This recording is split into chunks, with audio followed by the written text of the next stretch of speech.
2 tonight at 11, as fears mount that we are heading possibly towards another downturn in the economy, there are growing concerns that too many Americans are going deeper into debt. 13 Action News anchor Carla Wade is live with a look at why so many of you are in financial distress and what you can do about it. Carla. Yeah, Todd and Tricia, with so much construction going on around Las Vegas, as well as our really hot housing market, it's hard to believe that people are talking about a recession.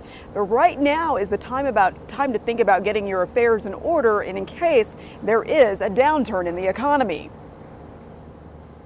We're doing tremendously well.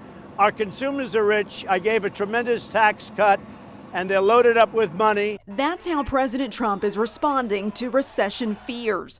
But 74% of economists say they see a recession coming by 2021.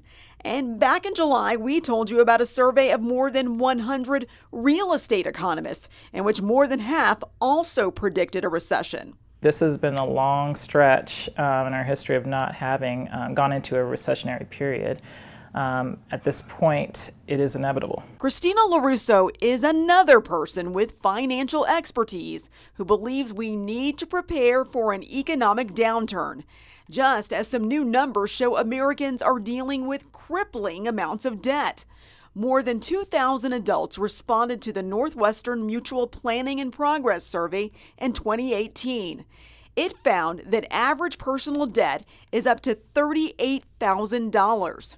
25% of all debt was tied to credit cards, and 2 in 10 Americans are spending at least half of their monthly income to pay off debt. With so much internet spending, I can kind of see why it has gotten to that point, even though the numbers are still very astounding to me.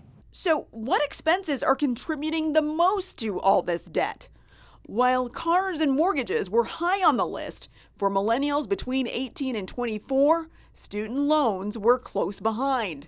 But credit cards tied mortgages as the leading source of debt for many Americans, with money spent mostly on eating out, new clothing or other personal care items, and hobbies. So there's a lot of things that we really do not need, but that have become so commonplace to have that we kind of explain away in our budget. But she says now is the time to get your financial house in order.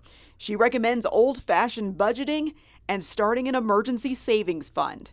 Start looking at what can be cut back on, paying down that debt, saving much more, and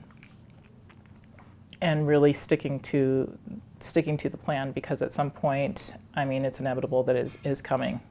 Whether it's, today, a year from now, 2 years from now.